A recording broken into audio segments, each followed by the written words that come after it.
ndoti matumba mese mafaramina mananginoi bareyese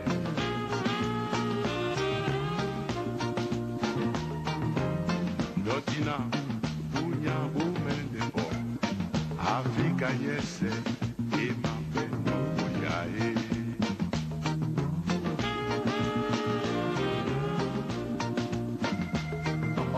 ndi owema ese manyaka mangolo tuwe nandenge umana umane ayo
Distinguished guests, we will start shortly.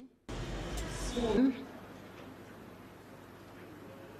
the Excellencies will be joining us, and I will invite you all to stand up as soon as we see their presence. I thank you.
Excellencies, welcome to this high-level side event to commemorate the 25th anniversary of the East African Community. While we remain standing, we will have the anthems. Speaking English.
While we remain standing, I invite Mr. Jean-Baptiste Havugimana to lead us in prayer.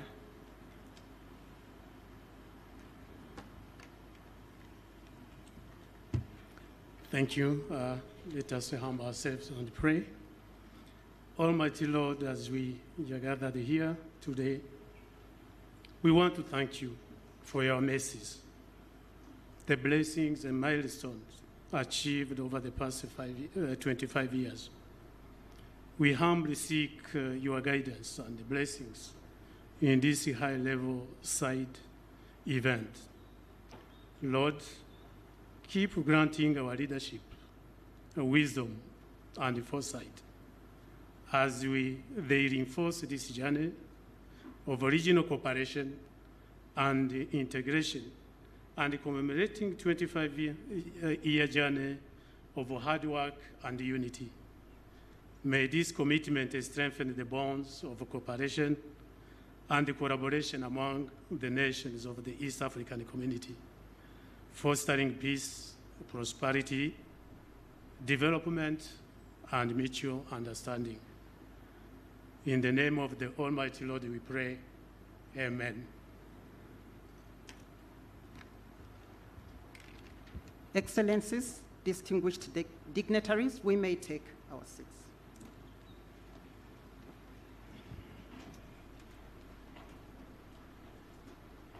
Your Excellency, Mama Samia Suluhu Hassan, President of the United Republic of Tanzania, and our host, Your Excellency, Yoweri Kaguta Museveni, President of the Republic of Uganda, Your Excellency, Hassan Sheikh Mahmoud, President of the Federal Republic of Somalia, Your Excellency, Dr. William Samoei Ruto, President of the Republic of Kenya, Your Excellency, Prosper Bazombaza, Deputy President of the Republic of Burundi, representing His Excellency Evariste Ndayishimiye, Honorable Ministers and Cabinet Secretaries, heads of ESC organs, heads of regional economic communities, Excellencies, ambassadors, high commissioners, and members of the diplomatic corps, former secretary generals and deputies present, permanent principal undersecretaries, esteemed heads, representatives of development partners, private sector leaders, invited dignitaries, distinguished ESC colleagues, ladies and gentlemen.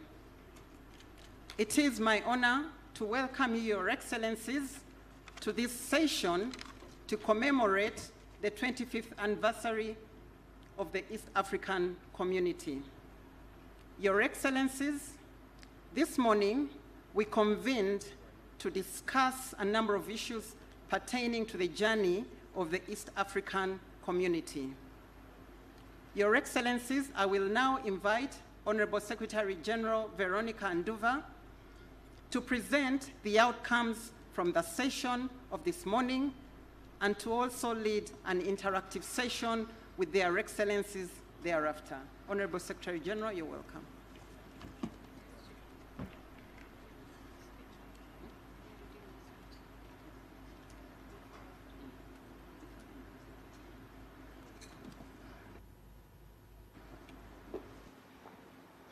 Thank you, Deputy Secretary General. Your Excellency, Samia Suluhu Hassan, President of the United Republic of Tanzania and our host this afternoon. Your Excellency, Yoweri Kaguta Museveni, President of the Republic of Uganda. Your Excellency, Hassan Sheikh Mahmoud, President of the Federal Republic of Somalia. Your Excellency, Dr. William Samoei Ruto, President of the Republic of Kenya. Your Excellency, Prosper Bazombaza, Deputy President of the Republic of Burundi, representing His Excellency Evariste Ndayishimiye. Honorable Ministers and Cabinet Secretaries, heads of ESC organs, heads of regional economic communities, distinguished ladies and gentlemen. It is with great honor and gratitude that I welcome you all to the afternoon session of the Summit's high-level side event, commemorating the 25th anniversary of the East African Community under the theme, ESC at 25, a reflective journey and future aspirations. Your Excellencies, today we gather in Arusha not only to celebrate our past achievements and milestones in the community's integration journey, but to also chart a path forward to peaceful coexistence and embrace innovation and digital transformation as pivotal enablers of our regional economic integration. As we reflect on the remarkable journey of the EAC since 1999, the community has made significant strides in fostering trade, enhancing sustainable development, and ensuring peace and security across partner states.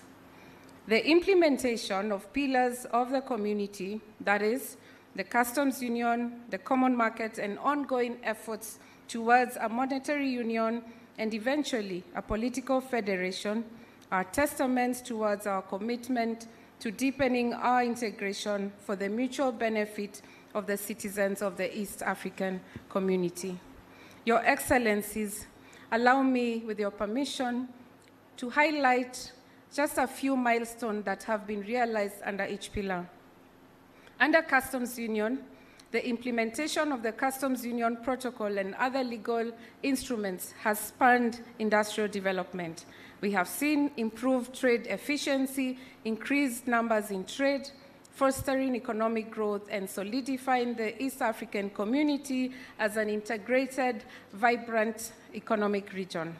Under the common market, we are progressing towards our goal of accelerated economic growth and development, underpinned by notable achievements.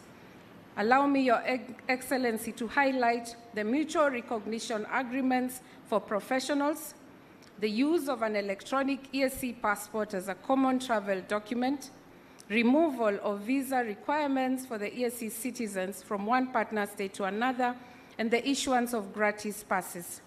Under the monetary union, we have made progressive steps towards macroeconomic convergence for the East African Monetary Union. Partner states are working towards the establishment of key institutional frameworks, including the East African Monetary Institute and the East African Statistics Bureau. Political federation. The community's journey towards a political federation is underway, utilizing a political confederation as a transitional model. Consultations on drafting the constitutions for political confederation are continuing, and deliberate strategies for deepening political cooperation among partner states continue to be deliberated upon. Your Excellencies, this high-level side event focuses on three thematic areas. 1, promoting trade. 2, digital transformation. And 3, peace and security. It is imperative for the region to leverage emerging technologies to enhance trade efficiencies, promote financial inclusion, and foster innovations. The East African payment systems and various e-government platforms have already begun to revolutionize how we conduct business and interact with our citizens. Today's discussions will focus on how innovative solutions can further harness digital tools to overcome existing challenges. Your Excellencies, distinguished delegates, as I conclude, allow me to highlight the outcomes of the high-level side event that was conducted this morning. The high-level side event was conducted through plenary session with a keynote address and panel discussions on the EAC's 25-year journey, followed by 3 breakaway sessions. The high-level side event reflected on the achievements made by the community over the last 25 years, marked by the expansion of EAC membership from the original 3 partner states to a family of 8. The high-level side event emphasized the need for partner states to strengthen collaborative efforts and political will at all levels in addressing man-made obstacles, including non-tariff barriers to trade, non-conforming measures, airspace restrictions, travel restrictions hindering integration, and regional unity and work towards a borderless East African community. Urged partner states to incentivize local production to reduce on imported goods into the region. Number 3, urged the East African Community Secretariat to develop a regional mechanism to fast-track the review of the relevant laws and regulations to ensure the effective implementation of the EAC protocols. Number 4, requested the Council to consider the revision of the East African Monetary Union roadmap to provide for a single currency along the national currencies. Number 5, urged the partner states to establish an independent inspectorate to enhance compliance and implementation of the summit and council decisions and directives. Number 6, underscored the need to facilitate the development of inclusive payment solutions that can deliver accessible and affordable services to the underserved populations. Number 7, requested the Council to review the institutional framework for the East African community staff engagement to safeguard institutional sustainability. Underscored the need to develop regional digital integration policies and strategies to support key sectors including infrastructure, trade, health, education, and youth initiatives. Number 9, recommended the institutionalization of women participation at the level of 30% in all sectoral decision-making levels.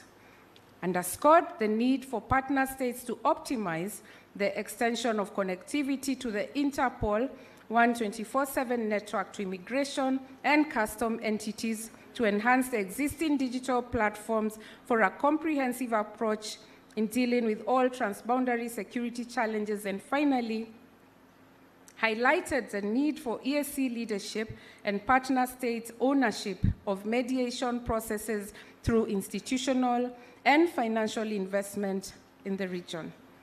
It is now my singular honor, Excellencies, and privilege to submit the outcomes of the high-level side event to commemorate the East African Community's 25th anniversary to the summit for consideration. Your Excellencies, I submit. I thank you. Asanteni sana.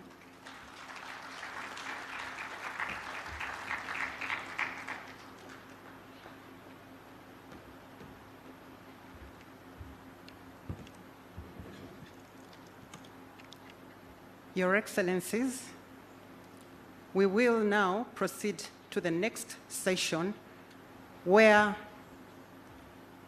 we will hear words of wisdom from our Excellencies with respect to pertinent issues that will consolidate the gains that the East African Community region has made, while also discussing key issues that are pertinent as presented by the Honorable Secretary General. I now invite Honorable Secretary General to lead us through the next interactive session. Thank you once more. Allow me, with your permission, Excellencies, to lead us to this session of heads of state that we have been looking forward to the whole afternoon and indeed the whole year. Allow me, with your permission, our host, Her Excellency Samia Suluhu Hassan, President of the United Republic of Tanzania, to engage you. You have been on record talking a lot about the environment, clean energy, and also involving the youth. So I will ask the first question. Your Excellency, President Samia Suluhu Hassan, with the increasing impact of climate change on communities worldwide, could you share insights on how the United Republic of Tanzania has approached clean cooking and other environmental preservation interventions to reduce carbon emissions and improve health outcomes? What key lessons can other partner states draw from Tanzania's experience in these areas, Your Excellency? Thank you so much. The ordinance, heads of state and the ordinance, first of all, let me apologize that I'm going to use Swahili because we are in Tanzania. And I hope you do have the translating gadgets. Please use them. Nakushukuru. I thank you, Secretary General. But first of all, I want Secretariat kwa kufanya side event hii hapa kujadili safari yetu ya miaka 25 ya kuundwa upya kwa Jumuiya ya Afrika Mashariki, lakini pia nipongeze na nitoe asante kubwa kwa wazee wetu, akiwemo mzee wetu Yoweri Kaguta Museveni, lakini Daniel Arap Moi, Benjamin William Mkapa, kwa uamuzi wao wa kuanza tena jumuiya hii baada ya kuvunjika huko nyuma, na leo tuna miaka 25. So kwa upande wa swala lako, mambo ya climate na matumizi ya clean energy kwa ajili ya kupikia, niseme tu kwamba mabadiliko ya tabia nchi ni wimbo ambao dunia nzima tunauimba, ingawa utekelezaji wake una juu na chini, kwengine unatekelezwa, kwengine hivyo hivyo. Lakini kwa sisi nchi maskini utekelezaji wake mdogo zaidi, kwa sababu kwanza si waharibifu, lakini wanaoharibu hawataki kusaidia tutengeneze. Sasa nikirudi tena kwenye swala lako, niseme tu kwamba masuala haya ya mabadiliko ya tabia nchi yana gharama kubwa kwenye nchi zetu. Kwa mfano Tanzania, sisi tunatumia 4 mpaka 5 ya GDP yetu kwenye masuala ya kupambana au ya pato la taifa kwenye masuala ya kupambana na uharibifu wa mazingira na mabadiliko ya tabia nchi. Sasa niseme kwa mfano, tukiangalia tu swala la upotevu wa misitu kwa Tanzania, kila mwaka tunapoteza karibu ekari 400,000, 400,000 acres each year.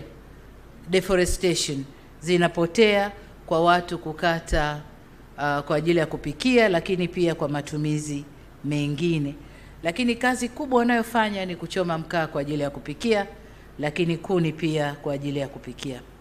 Kwa kutokana na hayo, Tanzania tumejiengage kwenye njia nyingi za kufanya marekebisho. Kwanza, tumekuja na sera ya kupanda miti, na tukazitaka wilaya zetu, kila wilaya ipande miti 1,500,000 kwa mwaka, 1,500,000 per year kila wilaya.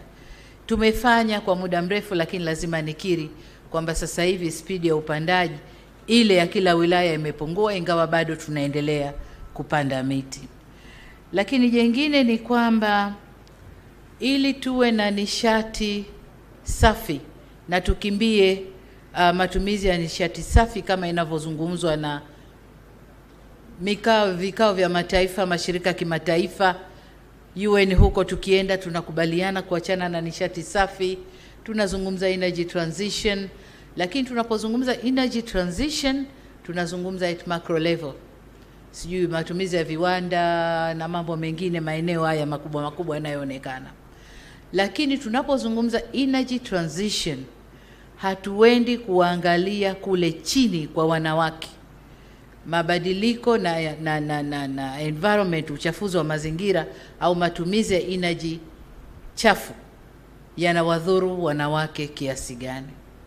Sasa kuna debate mbili hapa, energy safi, energy chafu. Lakini lazima tutambue kwamba hii inayoitwa energy chafu ndio iliwafanya wenzetu walioendelea kufika hapa walipo. Wameitumia kote mpaka wamefika hapa walipo. Sasa wanasema acha hii ni energy chafu, twende na energy nyingine, ambayo hiyo energy nyingine inataka fedha na gharama kuitengeneza.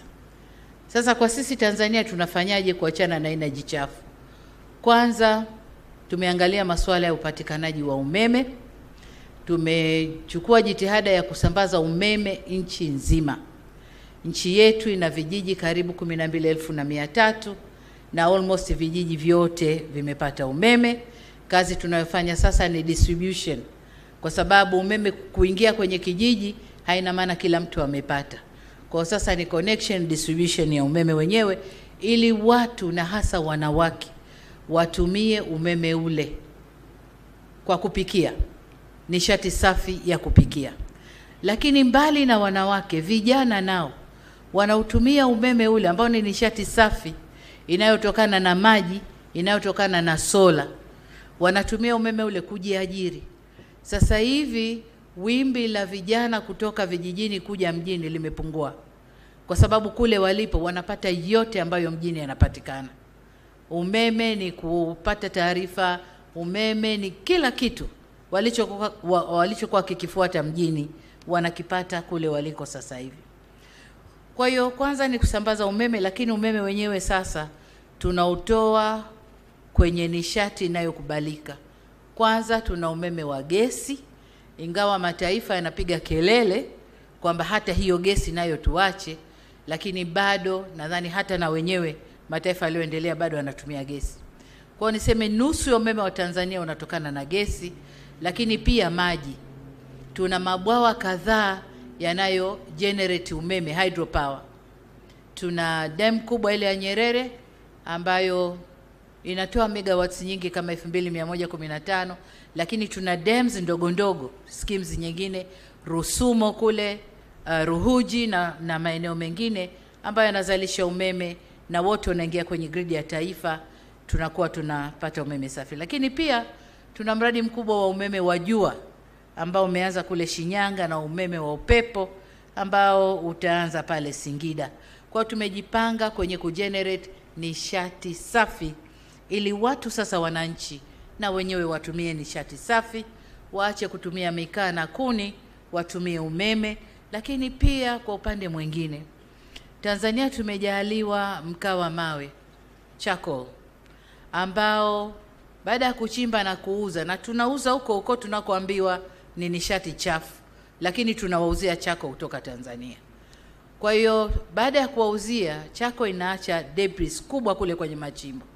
Tumefanyia utafiti yale mabaki, kutoa gesi zile ambazo ziko harmful, na tumetengeneza brigades ambazo sasa wakina mama majumbani katika taasisi kubwa, lakini pia wakina mama wafanya biashara wanatumia hizo brigades ambazo hazina gesi ambazo zinaumiza, hazina harmful gases, ni nishati safi wanapikia.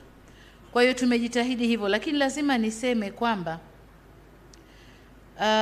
katika swala la marekebisho ya mazingira, sisi kama community, nataka nimshukuru kakaangu Ruto kwamba alisimamia kwa kasi kubwa sana miaka miwili iliyopita mambo ya masuala dunia, lakini hasa alikuwa anatilia mkazo kwenye community yetu East Africa. Lakini nadhani jitihada zile ambazo wao wanafanya, si tunafanya, hazileti yale matarajio tunayo yatarajia. Kwa mfano Afrika peke yetu tunahitaji, au Tanzania peke yetu tunahitaji kama dola bilioni 19 katika kipindi cha miaka 5 kutoka mwaka tulionao mpaka 2030 kurekebisha hayo mambo ya mazingira. Lakini tunakwenda makopu 29, 30, 28, 27, hakuna pesa inatoka, na pesa ikitoka ni ndogo, na inakoelekezwa haikidhi haja ya kutatua yale matatizo ambayo tunayo. Lakini juzi tumetoka Baku COP29 ambapo Afrika iliweka presentation yake, na tukasema tunahitaji kama 1.3 trillion dollars, lakini kilichopatikana ni 300 billion dollars.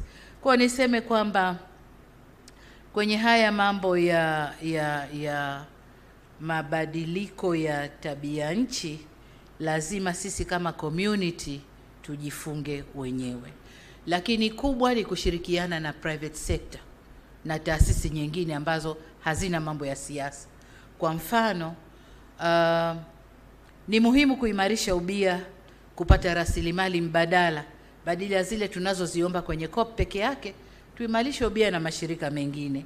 Kwa mfano mwezi Januari mwakani 2025 tutakuwa na mkutano wa energy hapa Tanzania ambao tutashirikiana World Bank, African Development Bank, CC, lakini na mashirika mengine, Norway, serikali ya Norway na mashirika mengine, kuja kuhakikisha kwamba out of 700 million wa Afrika ambao hawajafikiwa na umeme, basi angalau ikifika mwaka 2030 wa Afrika 300 milioni wawe wamefikiwa na umeme. Na kwa hiyo tutakuwa tumepunguza gap kutoka 700, 300 wakipata umeme, tutahangaika na wale 400 waliobakia. Na ni matumaini yangu kwamba mkutano huu utakuja kuzaa matunda, kwa sababu umevuta watu wengi kuja na kusikiliza tunasemaje kwenye mkutano. Lakini ushiriki wa mabenki yale ya kiulimwengu, World Bank, African Development Bank na mataasisi mengine, na yenyewe yamevuta watu wengi kuja kutusikiliza. Lakini pia niseme katika hii jitihada ya kuhakikisha Afrika inatokana na nishati safi ya kupikia, mimi kama mwanamke nasimama na ajenda ya wanawake wenzangu, kwa sababu vifo vya wanawake Afrika kutokana na maradhi ya kupumua, respiratory diseases, ni vingi. Sasa wanaume tatizo lao wanavuta sigara sana, wanapata respiratory diseases. Lakini wanawake tunapata kutokana na kuni na mkaa, gesi zile tunazovuta ndizo zinawadhuru. Sasa kuna haja ya kuangalia. Tunapozungumza energy transition, twende mpaka kule grassroots, jikoni kwetu tunapopikiwa chakula, tukala tukapata nguvu na afya, na kwenyewe tukuangalie. Kwa hiyo nadhani jitihada hizi zinakwenda kuvuta watu wengi ili tuweze kuondoa hili tatizo. Kwa ufupi, naweza nikasema SG kwamba kwa upande wa clean cooking, Tanzania kama nchi tunajitahidi kwenda na hiyo effort kuhakikisha by 2034 80% ya nyumba za Tanzania zitakuwa ziko kwenye clean cooking. Lakini kwa Afrika bado naendelea na jitihada ya kushawishi viongozi wenzangu, heads of state hapa, wanaonisikiliza wengine hapa, waniunge mkono kwenye hiyo mission yangu ya kuhakikisha energy transition inakwenda mpaka jikoni kwetu. Asante sana.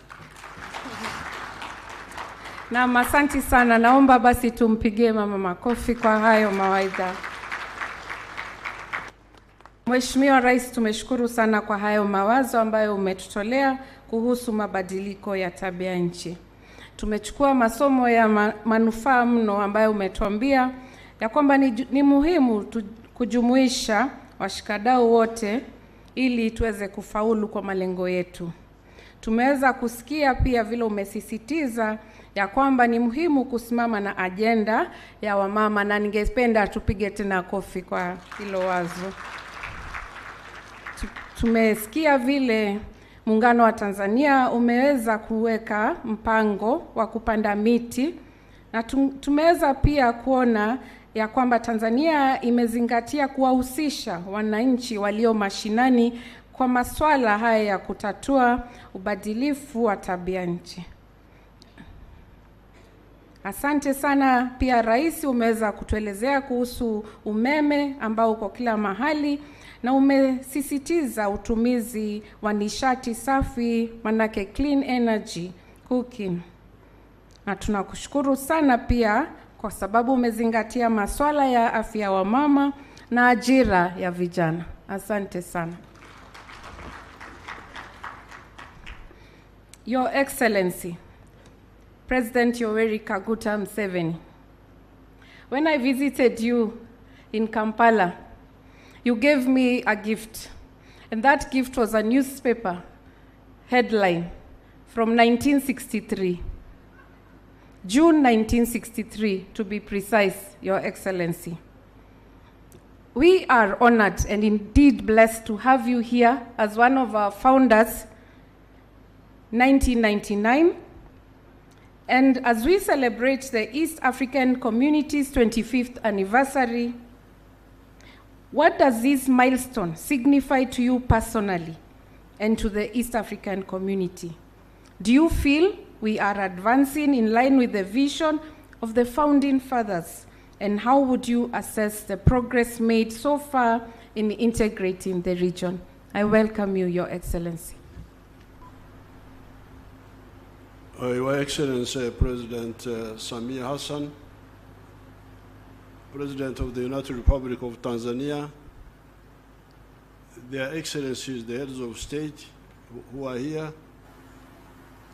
the Right Honorable Secretary General, the Honorable Ministers, and ladies and gentlemen, I have written something here in handwriting. It is not yet typed, but it will be typed. We are here to celebrate the 25 years of the revived East African community. This is good, and I congratulate the East Africans for achieving this.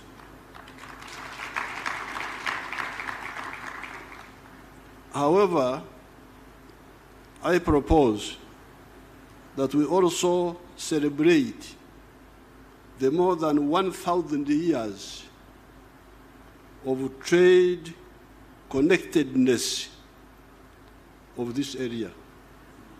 Because when we talk of, I was actually thinking what to tell you people, but then God told me that I should tell you this. Because when you say East African Community, 1999, but we have been here for more than 1,000 years. So I would like you, the leaders, the intellectuals, to really broaden your thinking.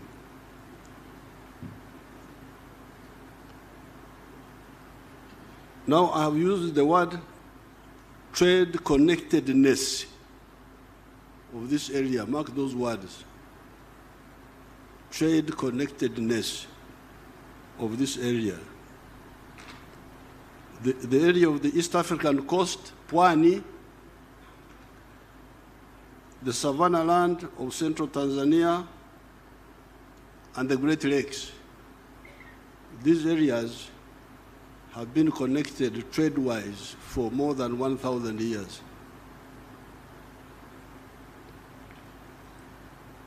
How do we know the connectedness in a trade of these areas? How do we know? What evidence do I have? There are earthworks,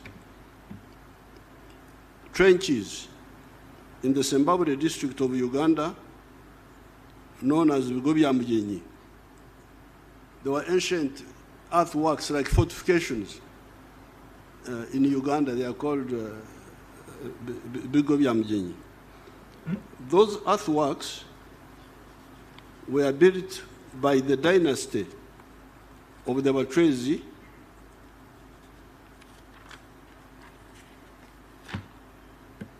that had united a big chunk of that area for a number of centuries. There was a dynasty which united our area there for a number of centuries. The archaeologists did some excavations and found Nkwanzi. Nkwanzi in our local language, in Swahili, I think you would say ushanga. Nadhani mnaziita ushanga. Ushanga. Meaning glass beads. Glass beads. They found cattle bones and engusio. Engusio are the broken pottery pieces of broken clay pots. There are also nearby mounds of ancient cow dung, what we call a mungu in our language, the ancient cow dung heaps. The archaeological items thus recovered were dated to have been used between 900 AD and 1350 AD. These glass beads were being used 900 AD up to 1350 AD. Among those items were the glass beads already talked about. Where had these come from at that time? Where did the ushanga come from? To go 1,000 miles to Uganda. They were not being manufactured in Uganda or anywhere nearby. They came from Mesopotamia, present-day Iraq, through Pwani coast, Ugogo, Ugogo Dodoma area, Unyamwezi, that is Tabora area, Usukuma, Mwanza, Buzinza, Buzinza huko mbele huko baada ya Mwanza, Karagwe, and eventually to Uganda. Therefore, there is no doubt that more than 1,000 years ago, this area was a connected trade area, CTA. Can we introduce that? Because you like to use, you like abbreviations. PTA, I don't know what, I don't know. So I have given you now a new one.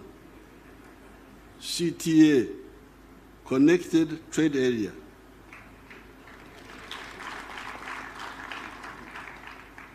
Mark you, Your Excellencies, I'm not using the words free trade area. I will come to that also. FTA. This was not an FTA, it was not a free trade area, but it was a connected trade area. This is because it was not yet a free trade area. It was not an FTA. This is because some of the greedy chiefs along the trade routes were extorting what they were calling hongo. Hongo, I knew hongo to be like bribery, but when I read the literature, it seems as if they were talking about customs, about taxes. When I say hongo, you can, of course here I'm being guided by Huntington Speak and Stanley. They are the ones who wrote about this, so I don't know they were using the word hongo. Hongo meaning like tax, or for him they wrote hongo. Hongo, they say hongo, but what they meant was tax. So these chiefs, some of them were extorting a lot of money from the traders, excessively taxing the traders. There was a notorious chief in Buzinza, known as what I came to understand as Ruswarura. When you read, I think it is Speak, Understand, they write Saurora, but it didn't, they were mispronouncing the name.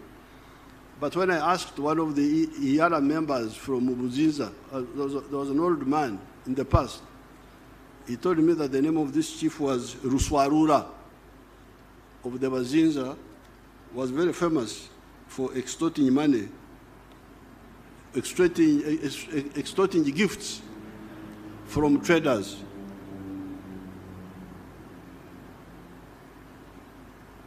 The other European travelers had written his name as Uswaurora or something like that. He would extort a lot of what they were calling hongo. That's what they wrote, the Stanley or Speak, one of them, from the traders. But then there was the giant and gentle Rumanyika of Karagwe, who would, on the other hand, give a lot of gifts and assist travelers. Rumanyika was very, very, very, very generous to the traders and to the travelers.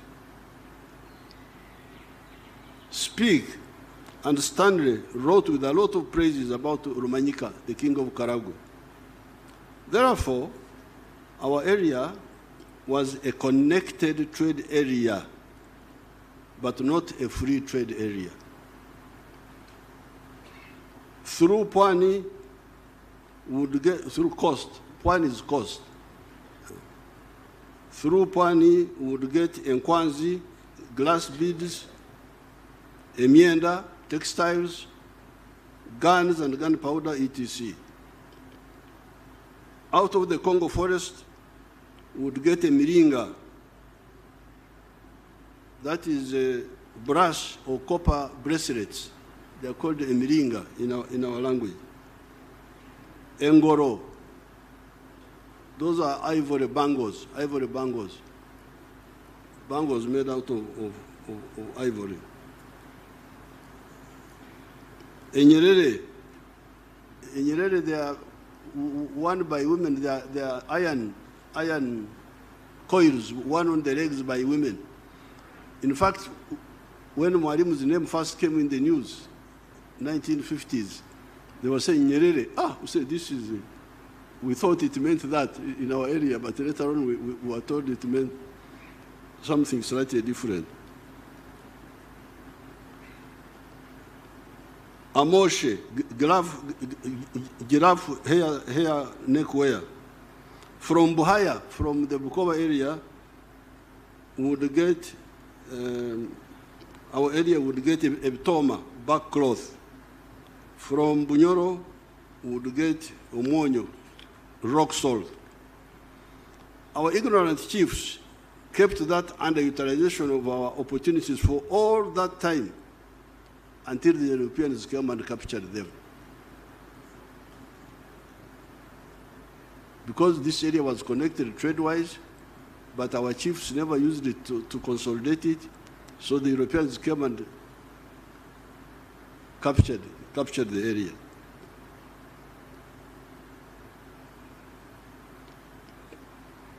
Now the Europeans first came to the East African coast in the persons of Vasco da Gama in 1498.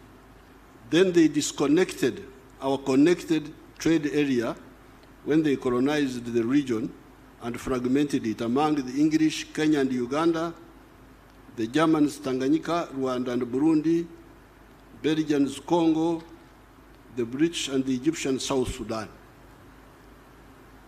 So when these foreigners came, because of our internal weaknesses, now what was a CTA became a DTA, a disconnected trade area.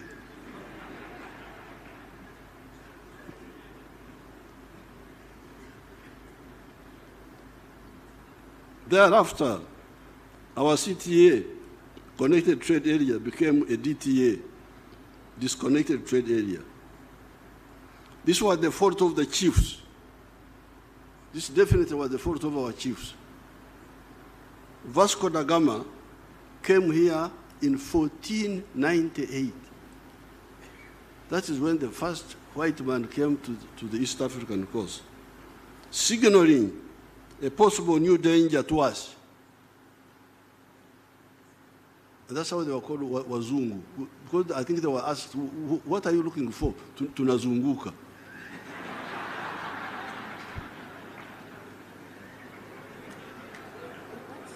They just say they are going around.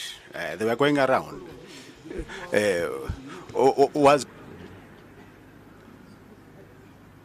Now, Vasco da Gama came here in 1498. The Berlin Congress that partitioned Africa into colonies took place in 1884-85. This is a whole 386 years of our wonderful chiefs watching the danger coming and doing nothing about it.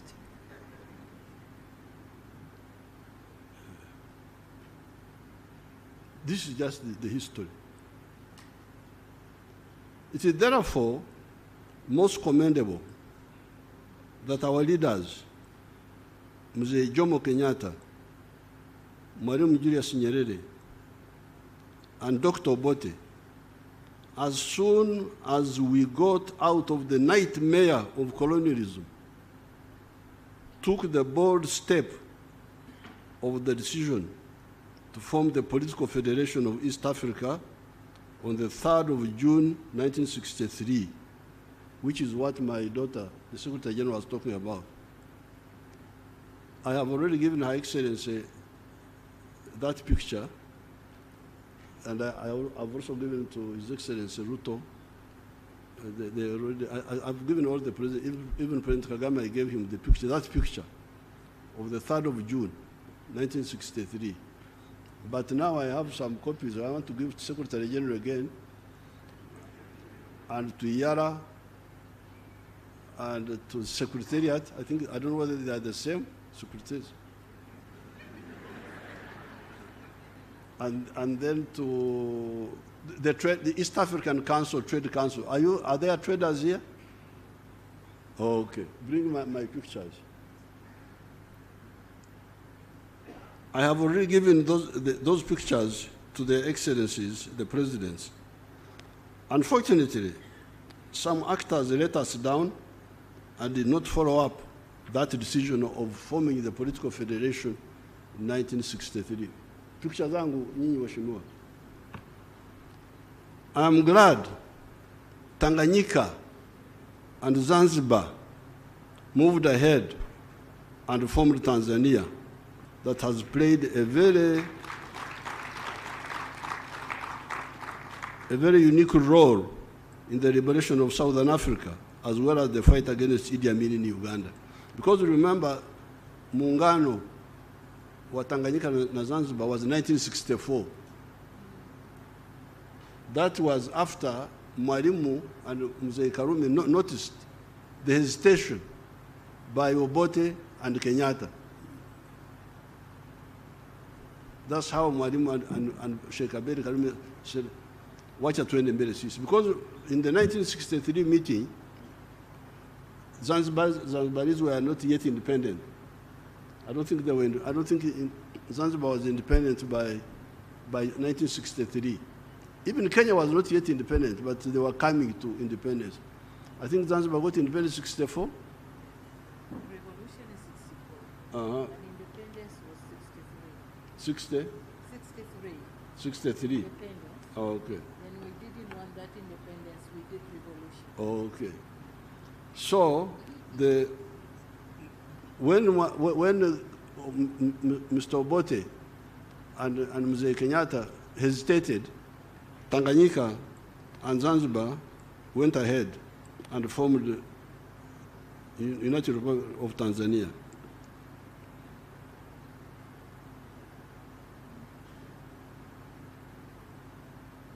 As I said in Soroti the other day, we were in Soroti on another occasion, if that decision had been implemented, the one of 1963, there would have been no problem of Idi Amin in Uganda. Possibly the problems of Rwanda and Burundi could have been solved earlier and with less loss of blood, of life. The Federation of East Africa would have found it easier to deal with the problems of South Sudan and Somalia. We need to remind ourselves that when we had a connected trade area in this area, there was no country called United States of America. When we had the connected trade area here, when I could trade from coast to Uganda, there was no United States of America.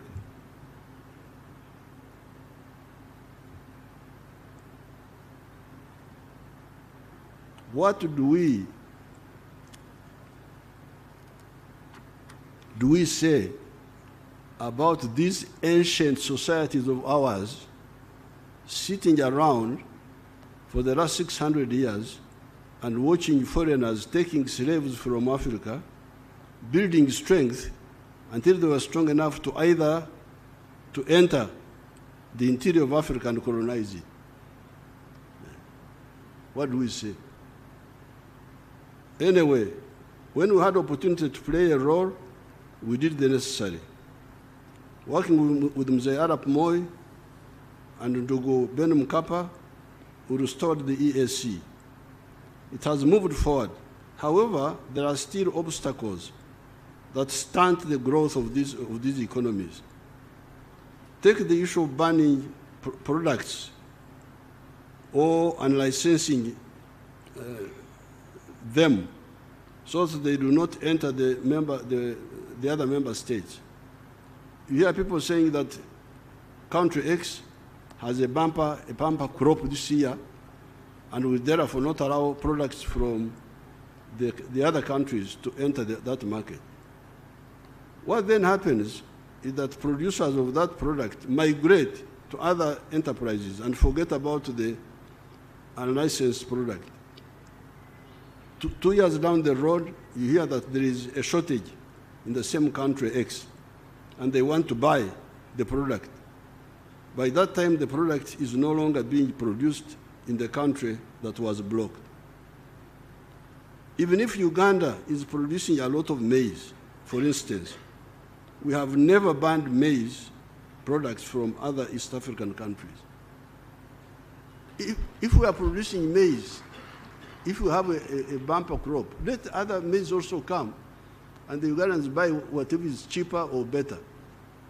Instead of saying, this year come, next year don't come, then what happens? I leave that business and do something else if there is no sufficient market. We have a lot of milk products. However, we have never banned milk products from other countries. The Ugandans, some of the Ugandans there, wanted me to ban Tanzanian rice. That mpunga wa Tanzania unaua walimaji wa mpunga wa Uganda. I said, if they are dying, they are dying easily. So if they are dying, let them die and we'll get more fit rice growers from Tanzania. I could not agree because there are 4 mistakes there. Number one, I am forcing Ugandans to buy more expensive rice of the inefficient Ugandan rice growers. That's mistake number one. Number two, I am undermining the Tanzanian rice grower because if he's efficient, we should all encourage him so that he grows. But if we deny him the market by administrative means, then we are undermining him. Number three, I am also kulemaza. Kulemaza is our local word meaning to cripple my own rice growers. Because if you give them this artificial protection, they will never be efficient. Let them be efficient and compete with the Tanzanians. Why do you protect the inefficient? But number four, then if I ban Tanzanian rice, Tanzania italipiza kisasi, ban also something from me. Come on, Mom, I can't be part of that historical mistake. So I said, no, if you can't compete with rice, leave rice and do rice in chakula ya Wahindi na Wachina na watu wengine. Lima mhogo, which you can do better.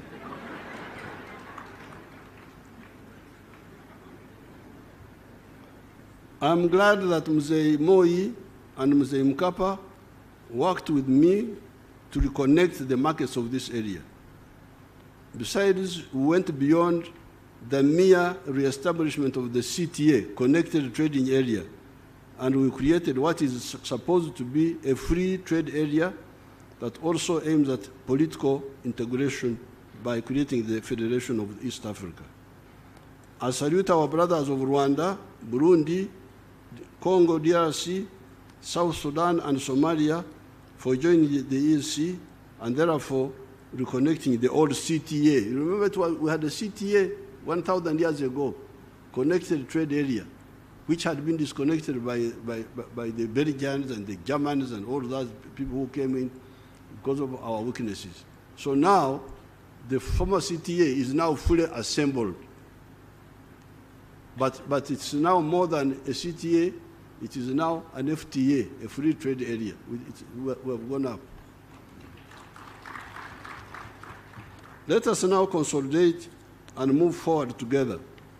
We, the Pan-Africanists, insist on the economic integration of the whole continent of Africa, and in some cases, the political integration of some parts of Africa, such as East Africa, because of the 3 historic missions we distilled from the beginning.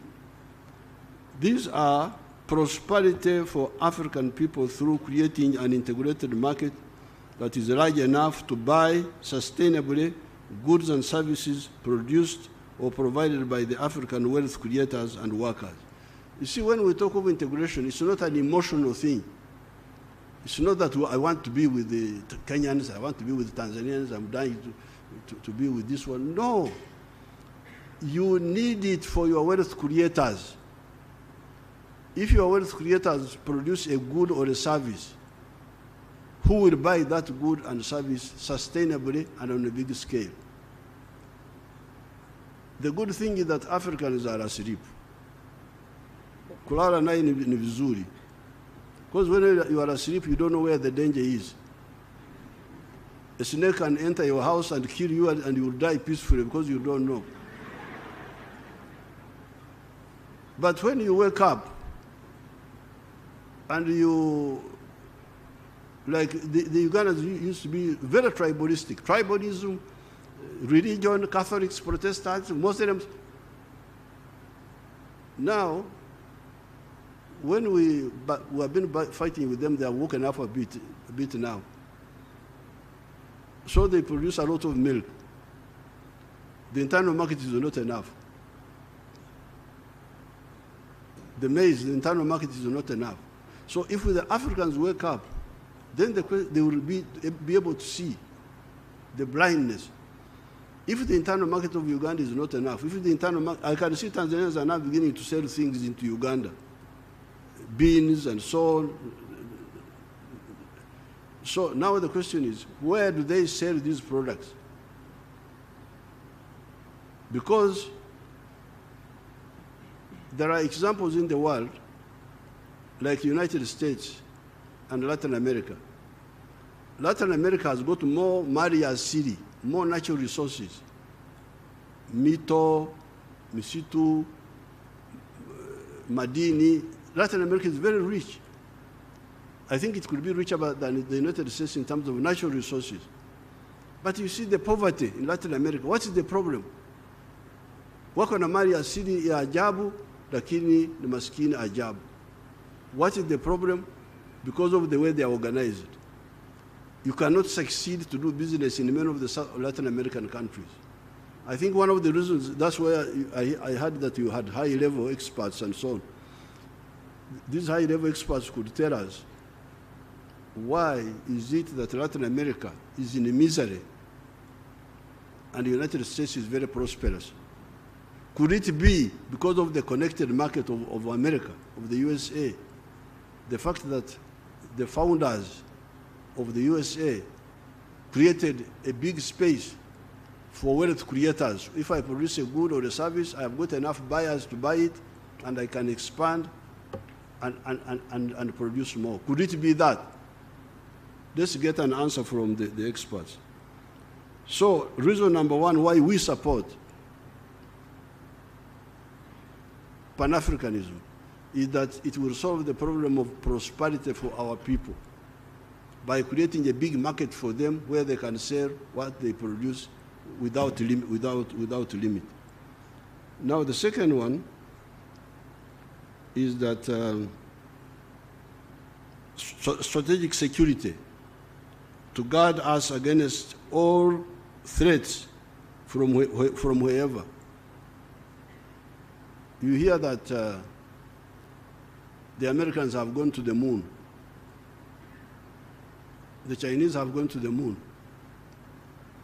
The Russians have gone to the moon.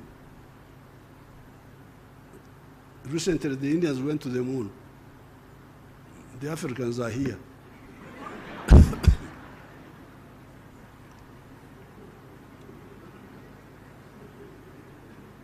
and they are not bothered. So, are we going to be like the chiefs? Because you remember the chiefs. You remember the chiefs. When Vasco da Gama came and passed years, anazunguka. And they couldn't see the danger and wake up and unite us. So people are going to, what are they going to do at the moon? Sisi tuko hapa tu. Wako huko juu wanatuangalia kama vidudu vile vinakula sukari. This is very dangerous.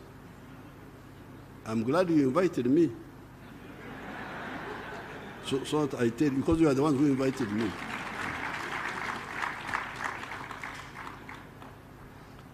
So, integration is about the 2 points. Prosperity for our people. Where will this prosperity come from? ustawi wa jamii unatokana na omba, begging. Because if that, you hold it, you are strong.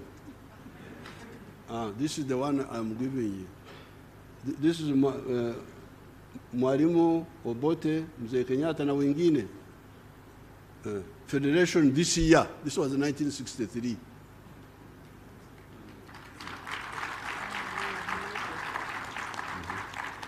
So one is for you again. The other one is for Iyala. The other one is for somebody else. You take them. So the strategic security is very dangerous. When you hear people going to the moon and we are here, Uganda is developing. Uganda will become, even Tanzania has joined, Kenya joined the middle income status some time ago. Tanzania has joined. We also have joined, although they have not declared us. We are waiting for the headmaster to declare, I don't know.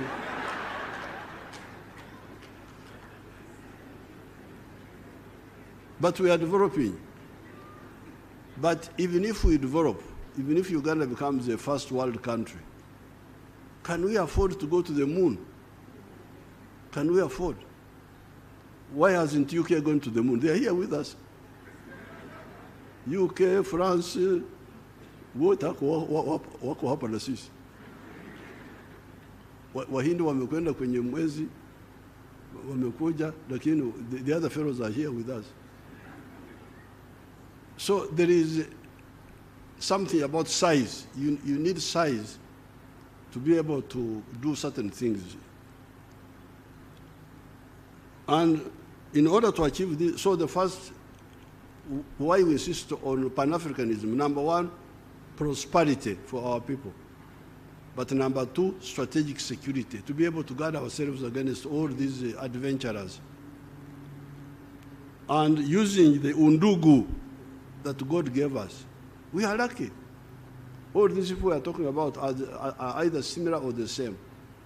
And in the case of East Africa, we have got even Swahili, which is a common language. The other day, I gave a speech briefly elaborating on each of these in Soroti, not to mention the many other documents in which I have discussed these issues. My speech in Soroti is annexed to this short statement. They will type it. What I want to highlight on this occasion is the question: why should this ancient connected trade area of more than 1,000 years of similar or linked people be lagging behind countries that do not even exist when this CTA was 1,600 years old? Because by the time the Karambas went to America, 1492, our CTA had been here for 600 years or more. Our connected trade area, this area we are talking about.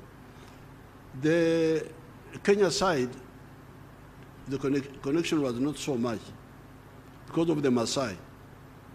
The Maasai were stopping trade from the coast. But here, we had this ancient connectivity. Maybe the other question would be, who would lose if this ancient land of our peoples that has been connected trade-wise for more than 1,000 years was to integrate family, both economically and even politically? I thank everybody.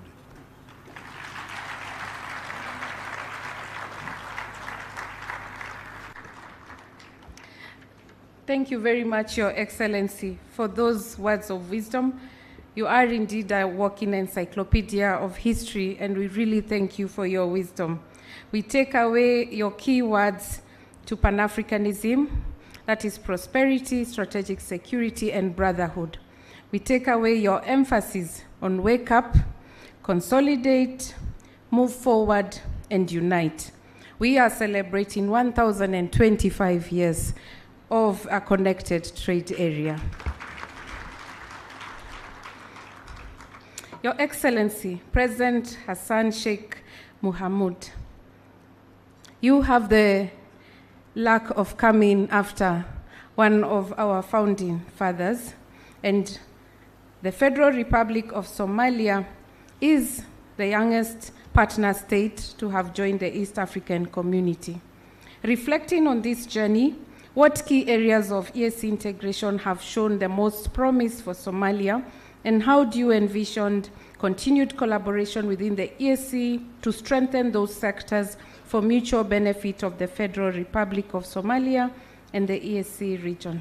Your Excellency. Your Excellency Nduvo, thank you very much.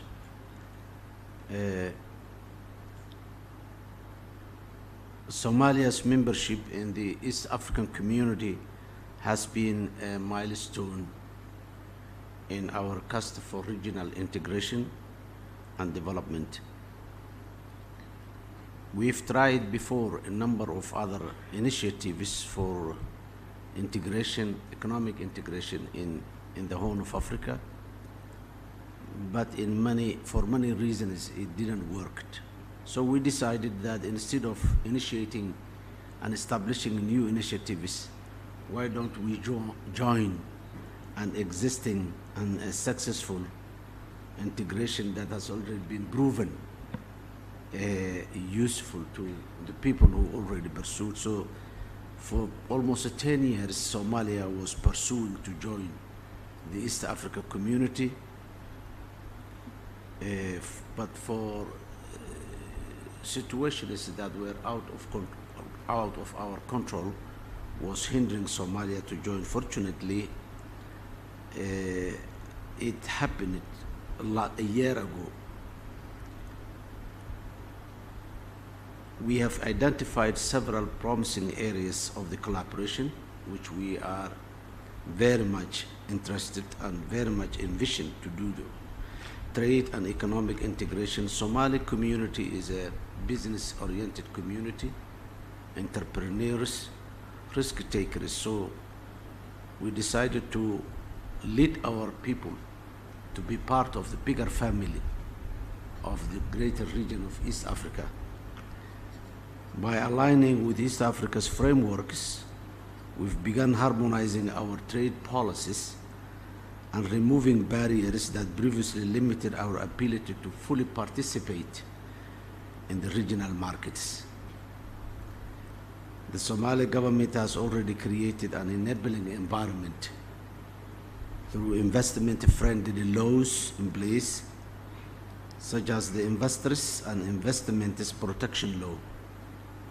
We have been a socialist country for more than 2 decades, and we have nationalized all the private-owned enterprises.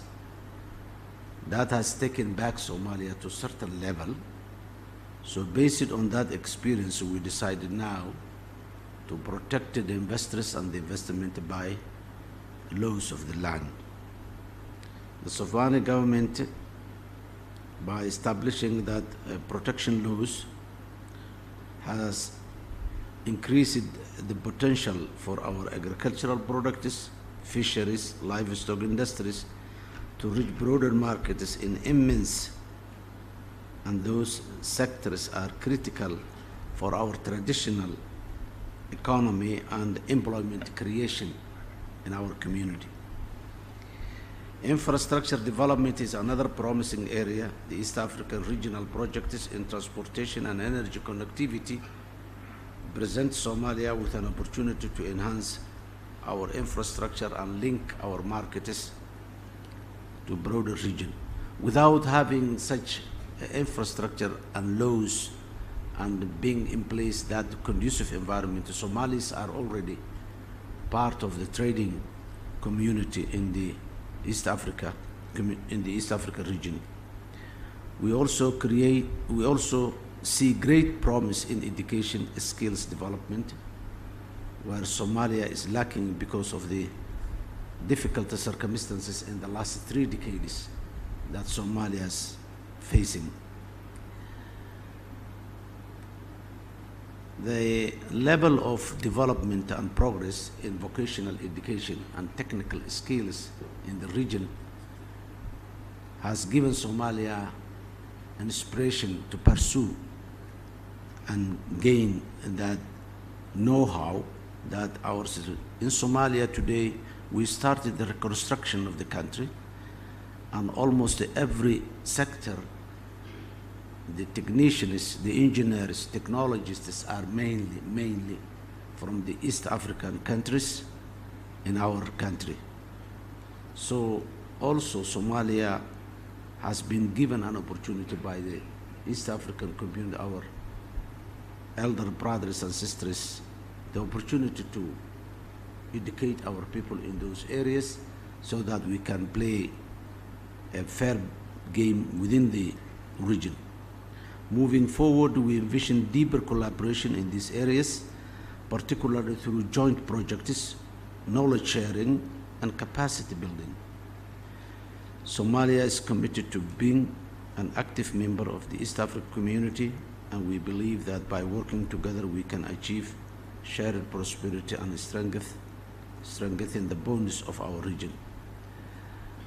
I would like to reiterate here that how the Somali people are grateful to the East African community members, the effort that they provided and the opportunity given to our people to be trained in the institutions of Tanzania, Kenya, Uganda, and Burundi, Rwanda, and many of the East African community members also supported Somalia to come back and stay its rightful position, not only in the region but in the continent and the world at large.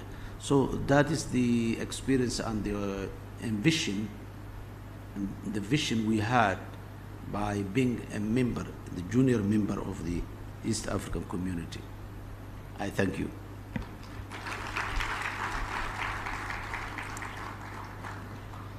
Thank you very much, Your Excellency, for your very clear areas of focus and your very key areas of prioritization.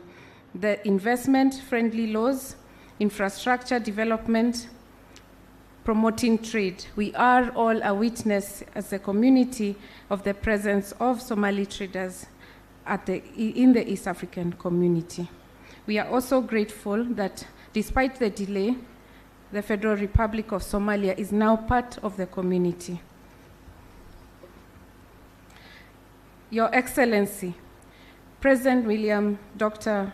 William Samoei Ruto, the Republic of Kenya has recently taken on significant roles, serving as a Vice Chairperson of COMESA, leading the Tumaini Initiative for mediation in South Sudan, and supporting stability efforts under the UN in Haiti. Given Kenya's long-standing commitment to peace and security, how do you envision leveraging this leadership to foster sustainable peace across East Africa?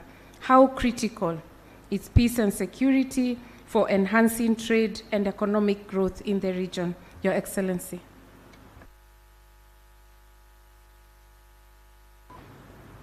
Thank you very much, Madam Secretary General. Your Excellency, Samia Suluhu Hassan, President of the United Republic, Federal Republic of Tanzania, Excellencies, Heads of State and Government, distinguished delegates. First, let me commend Tanzania for hosting this very important celebration of 25 years of East African community. Let me also take this opportunity to congratulate our founding fathers, Mzee Jomo Kenyatta, Julius Nyerere, and Milton Obote, for the foresight they demonstrated in 1963.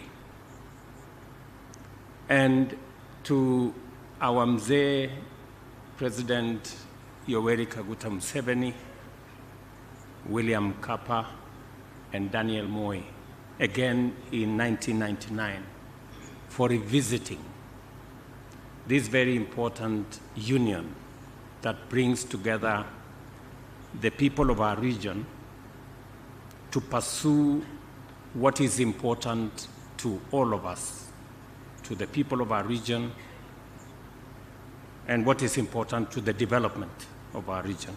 Again, Mzee, on behalf of your colleagues who are there, from us who are not there then, we want to say congratulations.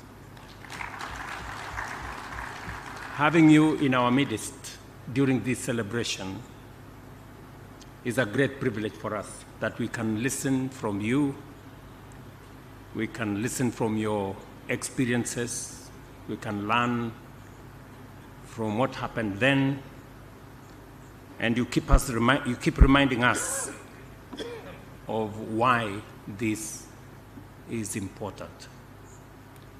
Many East Africans are persuaded that the East African Community project is a project in the right direction.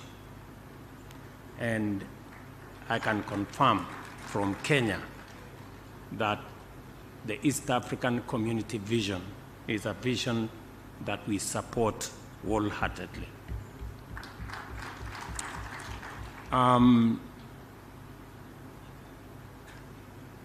The treaty, the East African Treaty, brings us closer and deepens our social, economic, cultural, and political integration and the working together of us. And when a survey was done in 2007, 2008, it was overwhelming that the people of East Africa supported the East African community. They even went ahead to support the East Africa Political Federation. And that is why in 2017, I think it was the 18th summit of the EAC, it was then decided that a group of professionals, I think then led by Amos Wako, who is in our midst, the Attorney General of Kenya Emeritus, who is right here, to begin the journey to think about how we can harness this East African community from where we were, the journey towards a customs union, moving into a common market that we are working on, and all our ministers today are working in concert to make sure that we consolidate this market, moving into a monetary union, and eventually into what now we are working on, into a political confederation on our way to a political federation. I must commend Burundi, Uganda, and Kenya, who have already undertaken public consultations on the confederation, and also to commend Rwanda, Tanzania, and South Sudan for having already set dates for political consultations to achieve what Mzee Museveni has said. And it is my considered view that the East African community, being the foremost economic community in Africa, of all regional economic communities, East Africa community is the most progressive. Today, our intra trade within EAC is between 25 and 28%. That is the highest of any community in Africa. We are actually the trailblazers. This is also the community that has institutions that are working. We have a Pan-African, we have a East African Parliament, IALA, that is working. We have an East African Court of Justice that is working. And these institutions are the building blocks towards a viable entity that can support the progress of our region. Today, in the inter-trade between all our countries, Kenya was the leading country in terms of goods and services that we trade in East Africa. Today, Tanzania has overtaken Kenya, and I must commend Tanzania for the progress they are making, that the numbers are growing of trade between our countries. And as the numbers grow, different countries are selling more different products, different services within our common market. It is what it is, and that is why we must work on this consistently together. President Museveni has said that we are not in this community because we love one another. It's good to love one another. It's a good thing. But we are in this because we have common interests. Our interests converge. If we have to prosper, we need a big enough market for our producers, for our manufacturers, for our business people to trade and to invest. It is good for business people in Tanzania. It is good for business people in Rwanda. It's good for business people in every country that we have a bigger market.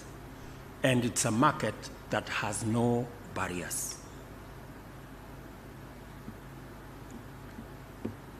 You told us, Mzee, that this is also important because of what you have called strategic security.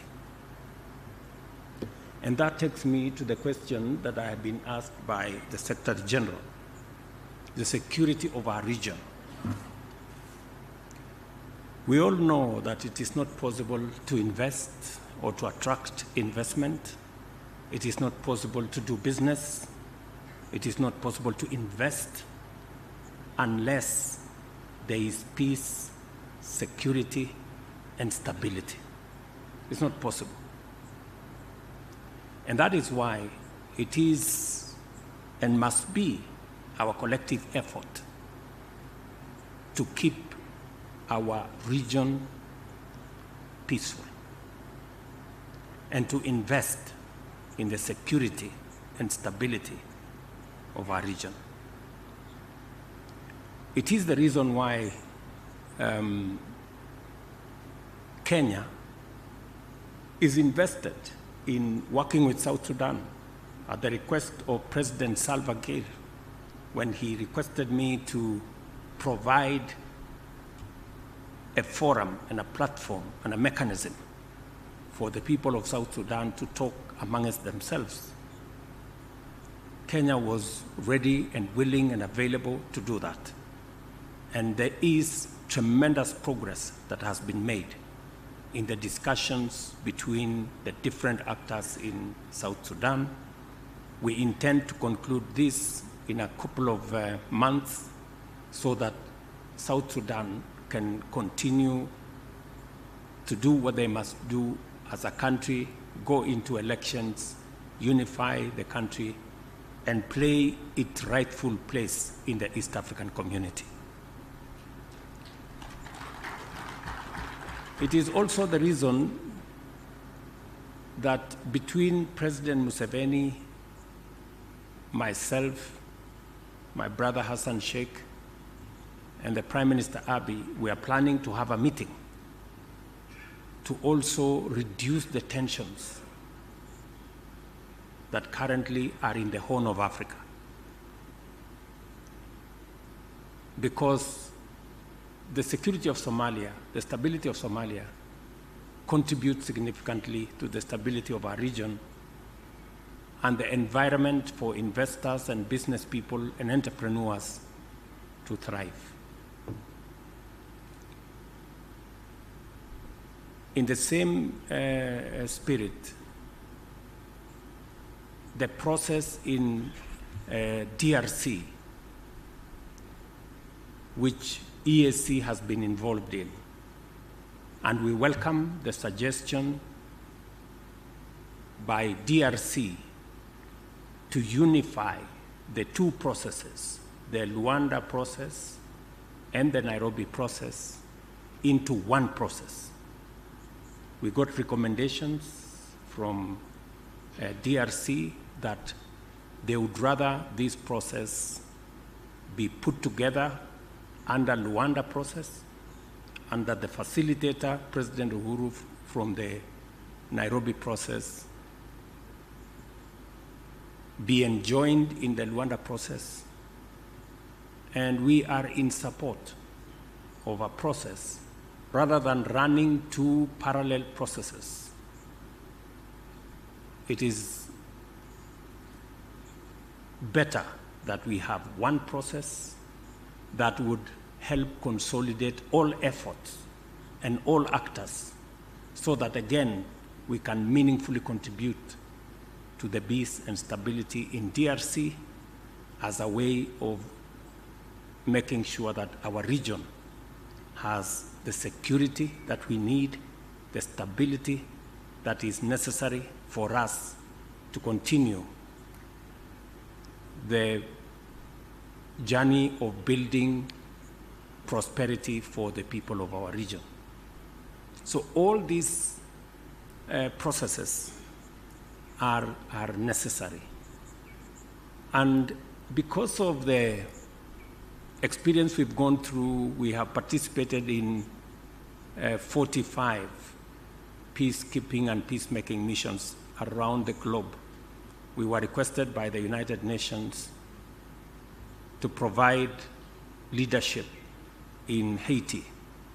Again, we have made good progress in Haiti. The next contingent of security people will be going to Haiti in a couple of weeks from now.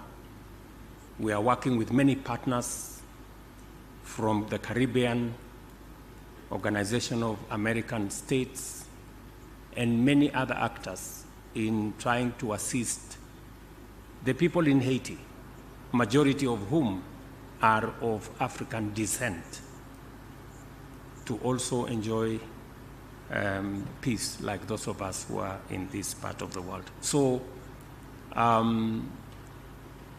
Kenya is invested in supporting the peace, the security, the stability of our region, and we will spare no effort in deploying our capabilities, our abilities to secure our region as we focus on what helps us to grow. Finally,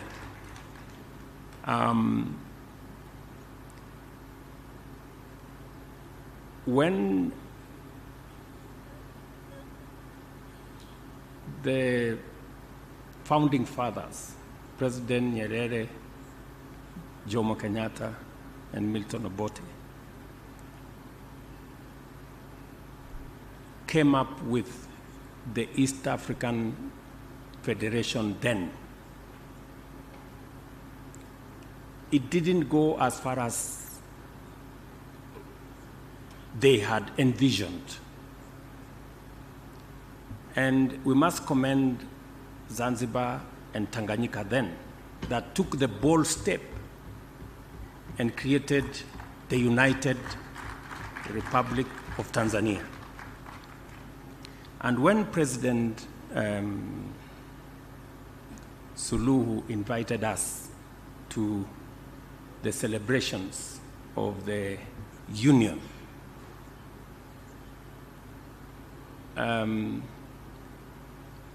I didn't get the opportunity, but I wanted to ask then. Let me ask now. Now that the unity and the union, ile muungano ilikuwa ifanyike 1963, 64 nafikiri. Hiyo muungano ikaanza ikakuja Zanzibar ikaungana na Tanganyika. Sasa mbona ilikwama hapo? Ingesonga sasa ikuje Kenya, iende Uganda, ndio sasa ikamilike vile waanzilishi wa nchi zetu walivyokuwa wameifikiria. Sasa nyinyi watu wa Tanzania mko na deni ya wa East Africa wengine. Yes. You have a debt to East Africans. That the unity that was figured out by our leaders, that started with only Zanzibar and Tanganyika then, it must not stop there. And you have an explanation to us why it should not move on and become what it was intended to be. And therefore, as East Africans, we demand that we complete this journey of consolidating this East Africa into what our forefathers thought about. And I think that's the journey we are discussing in the political confederation. Thank you very much.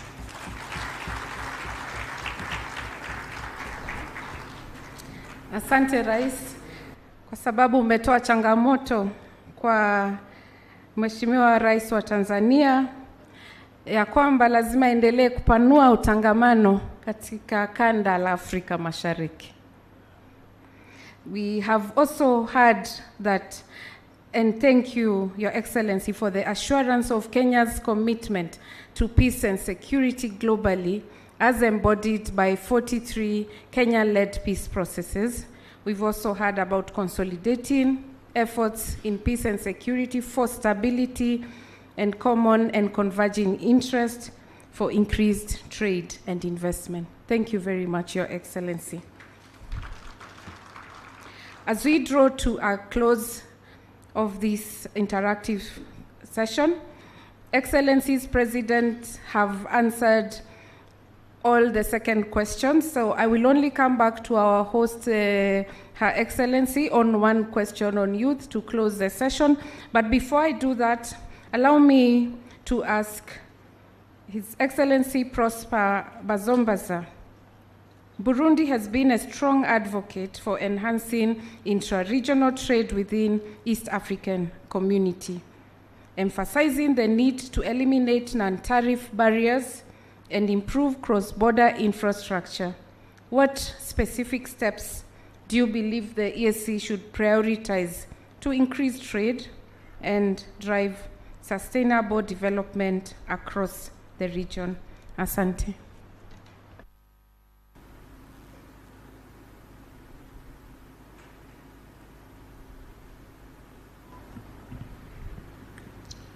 Merci, Madame la Secrétaire Générale. Je vais vous étonner, moi je vais parler en langue française, les autres vont parler en langue anglaise. Mais comme on a une traduction simultanée, je pense qu'il n'y aura nullement aucun problème. Voilà donc, avant de répondre à cette question, to answer your... je voudrais I would like to ask you to join me in to applaud loudly His Excellency Evariste Ndayishimiye, President of the Republic of Burundi, who gave me the honor to present him in this summit due to his very busy calendar. And also, I would like also join everybody to applaud and also rejoice this celebration of this 25th anniversary from since the signing of the treaty establishing the East African Community. Now, to come back to your question, the question which was asked, indeed, Burundi, with the leadership of His Excellency Evariste Ndayishimiye, Burundi is actually playing a role in enhancing inter-regional trade within the East African community. And in this regard, the elimination of non-tariff barriers is a priority. And this elimination should be based on three main actions. The first one is to carry out an evaluation by identifying all non-tariff barriers, such as quota of importation, custom procedures, regulation standards, and also, and secondly, you need to harmonize the rules by standardizing the and quality standards in partner countries so that you can facilitate trade. And lastly, you need to improve transparency by creating clear guidelines and which are accessible for commercial regulation, ensuring that all the stockholders are informed. Another measure, which is a priority, is to improve infrastructure, especially cross-border infrastructure. And in this action, you also need to invest in transport networks by giving priority to road network developments, railway lines, ports, and also airports, so that you can improve connectivity between partner states. Thirdly, we also need to enhance trade agreements, and under this framework, it is necessary to create new trade partners by creating and coming up with a new protocol based on specific actors which have high potential, such as agriculture, manufacturing industries, and also services. As fourth action, which we need to envisage, is to support the small and medium enterprises, which are known as SMEs. And in this framework, we have these actions. First, provide training and resources to the operators of small and medium enterprises, so that you can improve their capacities to carry out cross-border trade. Secondly, you also need to promote access to credit by creating financial institutions for firms which are involved in commercial activities of SMEs. And the fifth main action, you need to leverage on technology. In this case, you need to envisage and also implement a solution of e-commerce by encouraging use of digital platforms for commercial transaction, including e-commerce and documentation and electronic documentation. Sixthly, you also need, it's important, you need to promote sustainable trade. And for this, you need to carry out two priority activities. Incorporate standards, environmental standards by encouraging sustainable consumption between partner countries, so that to ensure that trade makes us realize environmental objectives. Secondly, support initiatives on renewable energy by investing in renewable energy projects which are likely to improve trade. And lastly, as a seventh action, you also need to do monitoring and evaluate all the problems, and that demands that we need first come up with key performance indicators which are to measure the efficiency of trade initiative and also improvement of infrastructure. And lastly, carry out a regular revision by coming up, developing and implementing a system of monitoring and evaluation which is regular of all the commercial or trade policies and for infrastructure projects, so that you can ensure continuous improvement. That basically what I could say briefly, the main actions which you need to carry out so that you can eliminate what we call non-tariff barriers, and so that you can improve cross-border infrastructure.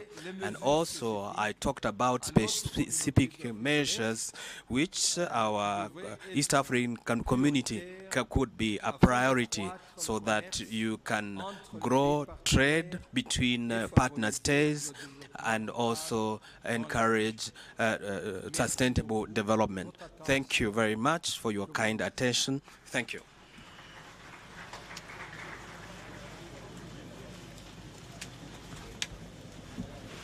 Thank you very much. Merci beaucoup. His Excellency Prosper Bazombaza, you have done an overview of all your key points, so allow me not to recap the issues because you have brought them out very well, very succinctly, and we are very happy to follow up and ensure we have a clear monitoring and evaluation plan. Allow me, as we close this session, Your Excellency, President Samia Suluhu Hassan, you talked about women, you talked about the families, you talked about bringing people together from the grassroots. My last question and your parting shots would be, we know that Tanzania has an initiative known as Building a Better Tomorrow. This is led by yourself and has been pivotal in empowering youth and driving sustainable development. Could you elaborate on the impact of this initiative so far and how Tanzania might support the sharing of best practices to inspire similar youth-driven programs across the ESC? This is in consideration that more than 60% of the community's 300 million people are youth or women. Asante, Madam Moderator. Ni kweli kama ulivyosema kwamba sehemu kubwa ya wananchi wa Tanzania ni vijana, youth. nadhani ni about 60% of our population.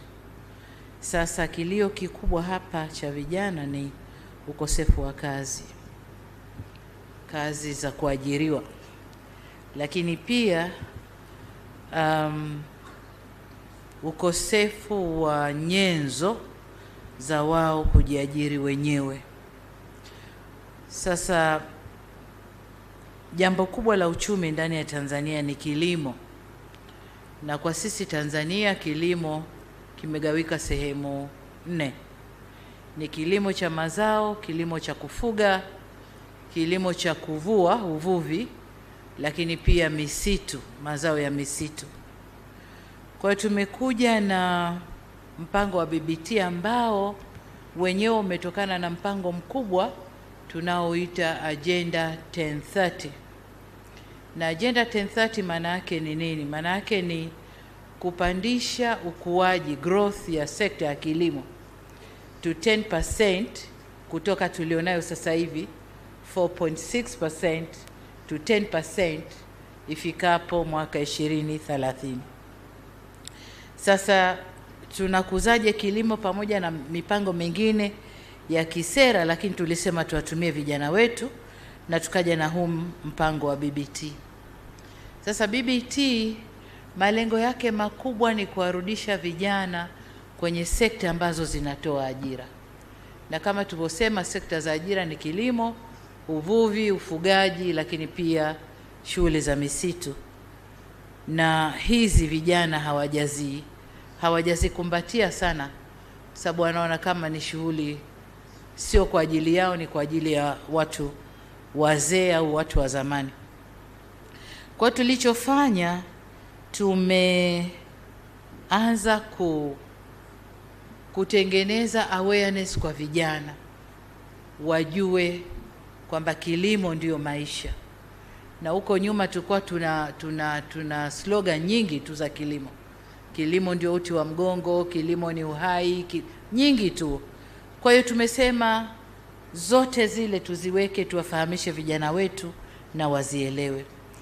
Lakini tukaangalia kwa nini vijana hawaingii kwenye sekta za kilimo. Moja, tukakuta vijana wana tatizo la kupata ardhi, lakini pili, fedha, mitaji ya kuinvest kwenye kilimo, lakini tatu ni teknolojia, mechanization kwa wale ambao wataingia kwenye kilimo, lakini hata wafugaji wana teknolojia yao, wavuvi wana teknolojia yao, lakini jengine ni masoko. Kwa tukaanza kufanyia kazi swala moja moja. Kwa upande wa ardhi, tumeamua kuangalia maeneo ambayo bado hayajatumika katika mikoa na wilaya zetu, na hayo maeneo tukasema tuyatenge kwa ajili ya vijana. Na kwa kule tulikoanza Dodoma kwa mfano, tuna maeneo makubwa kama ekari 56,000 hivi ambazo tumeziweka kwa cluster. Tunachofanya, tuna develop hiyo land, lakini tunaweka irrigation infrastructure kwenye hiyo land. Alafu tunagawa ile land kwa vijana ekari 10 au hekta 10, na tunawapa title deed kwamba ni ya kwao. Alafu ndani mle kuna eneo ambalo tunawajengea makazi na kuwataka sasa kuwaunganisha na private sector kwa ajili ya technology, mechanization, lakini pia mahitaji, lakini pia masoko.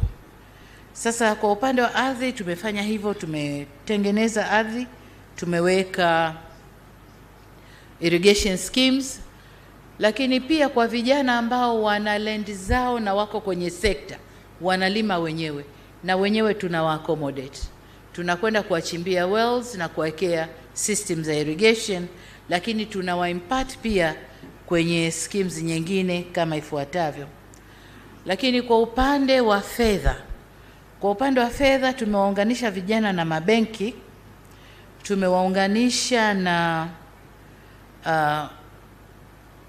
Tanzania Agricultural Development Bank ambayo tumeipa mtaji mkubwa, na yenyewe sasa ndio inasimamia mikopo kwa vijana kwa ajili ya kilimo. Lakini pia tumeunda mfuko tunaita Agricultural Input Trust Fund, ambapo vijana wanaweza kukopa kwenye huo mfuko kwa ajili ya kununua inputs za kilimo, lakini hata matrekta na mambo mengine. Hatufanyi peke yetu, tunafanya na African Development Bank. Wao ndio sasa wanatia nguvu kwenye Tanzania Agriculture Development Bank na huku AGTIF, ili kuwa na mitaji ya kutosha kuwakopesha vijana. Lakini jingine tulilofanya ni kuwa train vijana. So far tumetrain kama vijana close to 80,000 ambao batch ya kwanza wameshahitimu, wameingia kwenye kilimo, wamevuna, na off-takers wamekuta wako pale private sector ambao wana off-take kwa vijana mashambani, wanafanya value addition na kuuza. Lakini kwa wale wa mifugo na wenyewe tayari wameanza kazi. Tunachofanya, wanakwenda kwenye minada ya kienyeji, wananunua ng'ombe, mbuzi au kondoo, wanafatten, wananenepesha, alafu wanauza kwenye butchers. Lakini na wale wa uvuvi wenyewe tumewaprovide na mashine za kwenda kwenye kuvua, lakini si tu mashine kwenye bahari na maziwa. Tumetengeneza uvuvi wa vizimba.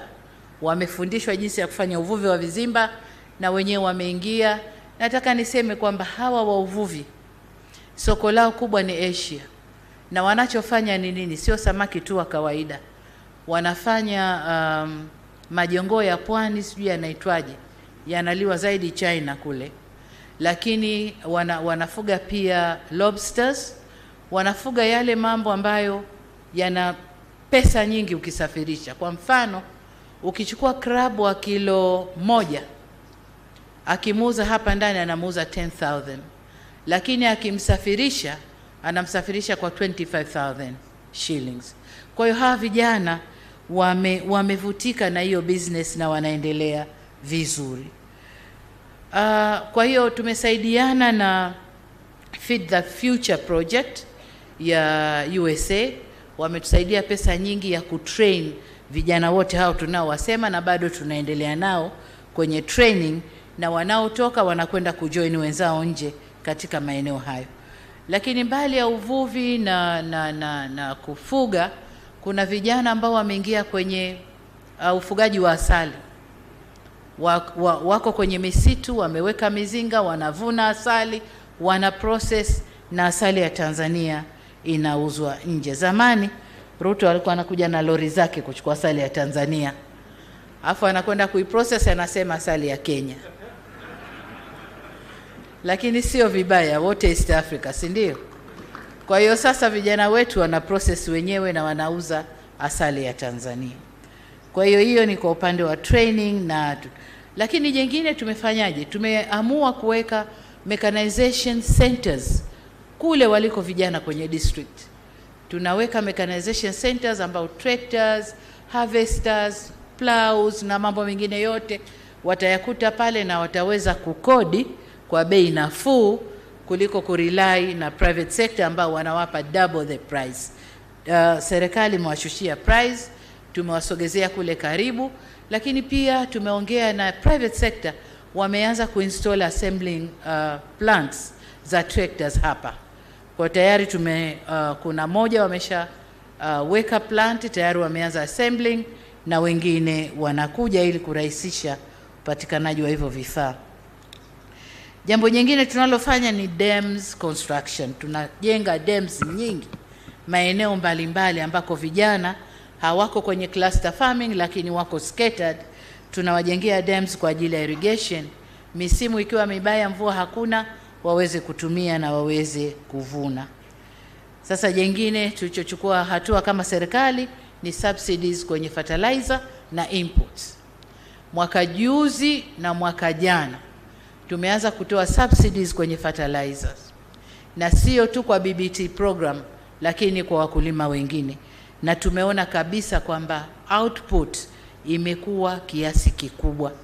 Kwa fertilizers na inputs kwa subsidy zimewabusti wakulima na hasa vijana katika maeneo yao. Na swala jingine sasa ni masoko. Tumeweza kufanya programu inaitwa stakabadhi ghalani. Yaani mkulima anavuna through their cooperatives, wanaweka mazao yao kwenye storage, wanasubiri siku ambayo wanatangaza tuna mazao this much katika eneo fulani.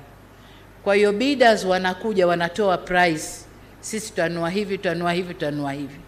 Zamani kulikuwa kuna curtailing, bidders na wale leaders wa cooperatives walikuwa wana curtail, wakulima hawapati bei nzuri.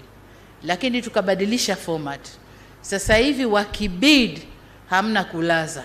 Wakibid wakitimia wote tayari auction, bei zinakuwa nzuri. Kwa mfano, korosho last year, cashew nut korosho. Last year tuliuza kwa nadhani kwenye 1,700, aliyepata bei kubwa ni 2,000.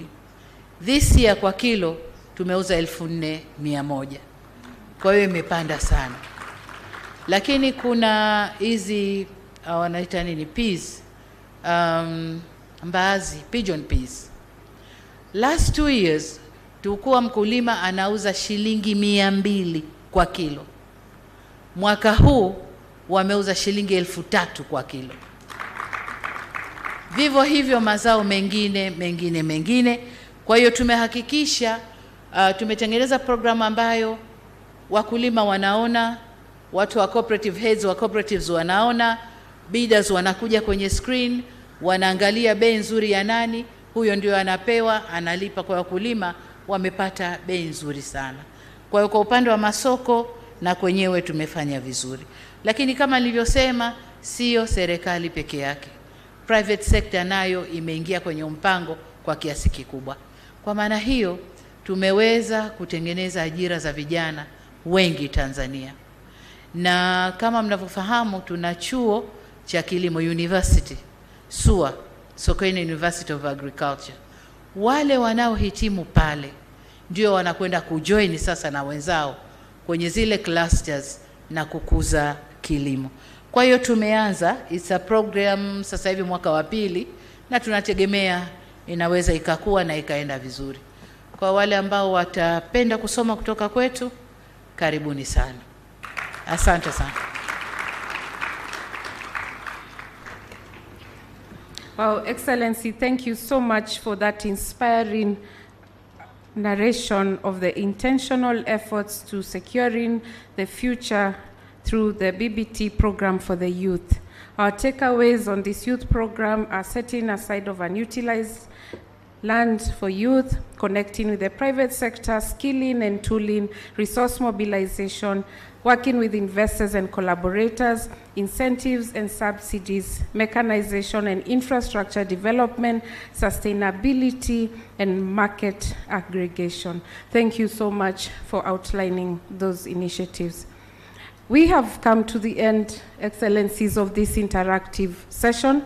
You will agree with me, distinguished delegates, that this session has taken us on a journey where we have gotten the history and the reflections of the East African community from Uganda. A journey where we have seen the opportunities that are available at our disposal as narrated by United Republic of Tanzania. We have also reflected on the achievements in the region and consolidation of our efforts that have led to peace and security and trade as outlined by the Republic of Kenya. We have also taken a moment to reflect on the challenges of the journey of 25 years ago. What is needed to course correct our growth in trade, and what do we need to address? And the Republic of Burundi helped us think through that. We do not give up, because when we have children or young people in our home, we have a full family, and we have heard from the newest partner state to the ESC community what are the opportunities, what is the best way to chart a way forward, meaning that we continue to grow. We have capped it off by ensuring in our discussions we leave no one behind, because we have heard about the youth, the women, the men, the East Africans, and the chiefs. I thank you all for your kind attention.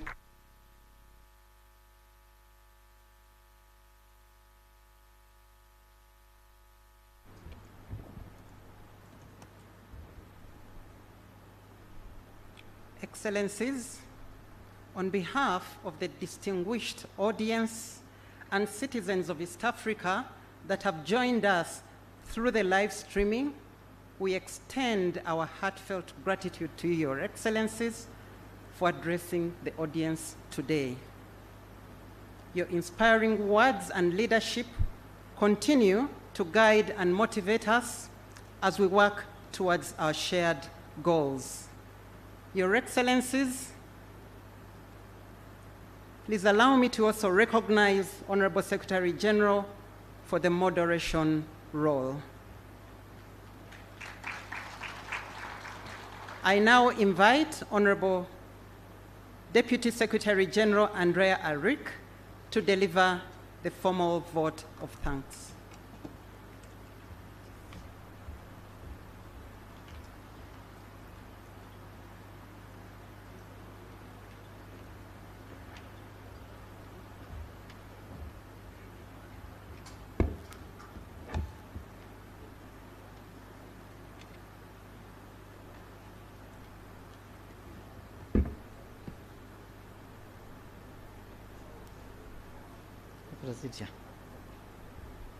Excellencies, on behalf of East Africa community organs and institutions, I would like to extend our gratitude to you for gracing this momentous occasion as we commemorate 25 years of EAC remarkable journey. Excellencies, your presence and visionary leadership have been instrumental in shaping the milestone we celebrate today. Your unwavering commitment to regional integration has laid a firm foundation for shared prosperity, unity, and resilience among our people. We deeply appreciate the insight you have shared during this high-level side event, particularly on the immense opportunities presented by digitalized trade. We have heard your clarion call for a well-functioning common payment system for East Africa people, which deepen integration and economic agenda. We also heard the enhancing cross-border trade that His Excellency President of Uganda, Yoweri Kaguta Museveni, was saying, that from common trade to now free trade. East African have had, and with these few remarks, Your Excellencies, I would like to conclude my remarks by thanking the Regional Commissioner of Arusha, Honorable Paul Makonda, and his team for his great contribution in supporting the Secretariat in organizing the high-level side event, the summit, and wonderful fireworks in Arusha last night, marking the start of celebration of 25 years of remarkable journey of people of East Africa. Asanteni sana, thank you so much. I conclude my remarks by calling upon Dr. Joy to take us through the photo session and thereafter conclude with anthems. Thank you so much.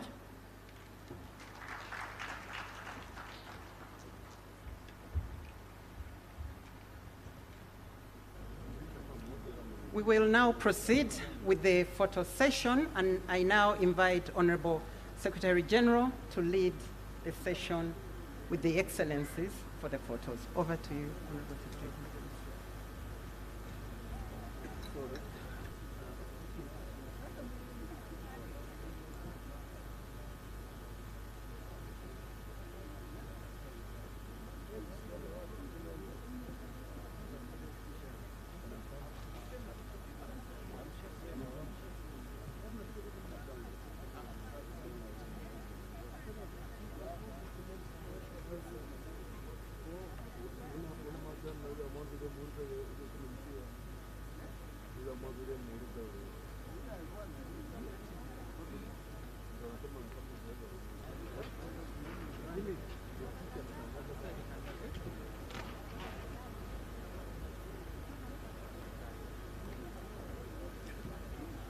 Your Excellencies, the second picture will be the heads of state and the ministers and cabinet secretaries present. Please come forward. The ministers and cabinet secretaries present.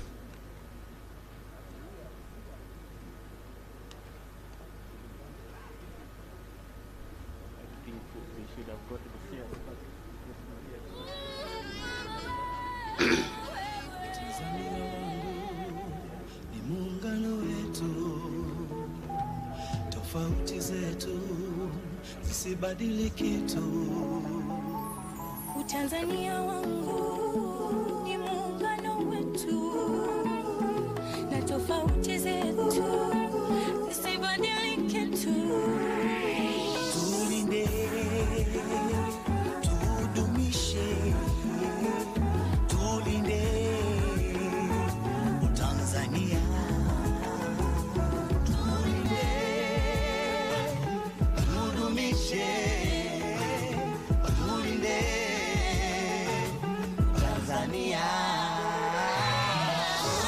After this photo, after this one, we will have the heads of states, the Speaker Yellow, the Judge President, the Deputy Secretaries General, and the former SGs, the former Secretaries General of the ESC who are here with us.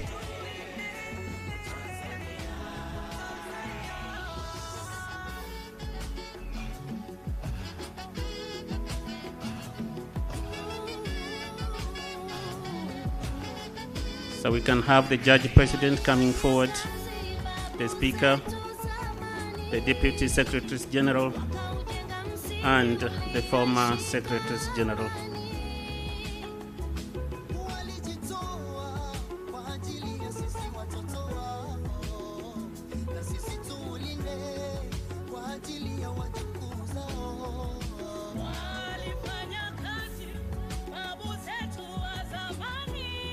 The former Secretaries General of the ESC, please join the picture. After this picture, we will have the anthems. Judge, President, Speaker, please come forward. This will be our last picture of the day, after which we'll have the anthems, and then the meeting will be concluded. Thank you so much.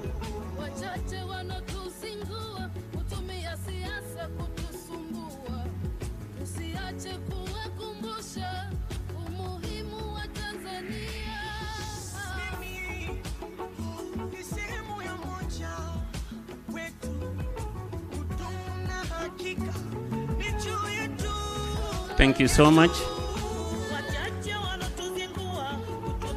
We can now be upstanding for the anthems, please.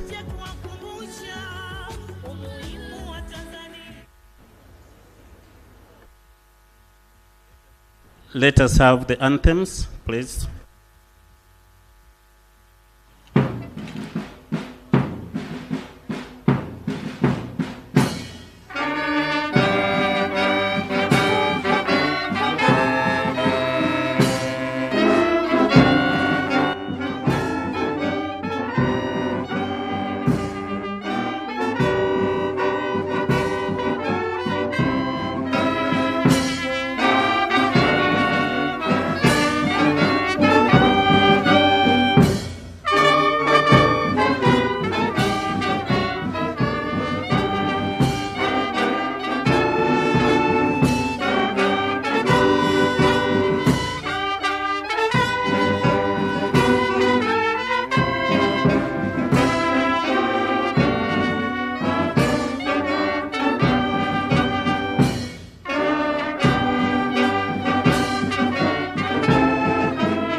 Let us remain upstanding as we give our heads of state the opportunity to leave. Thank you so much.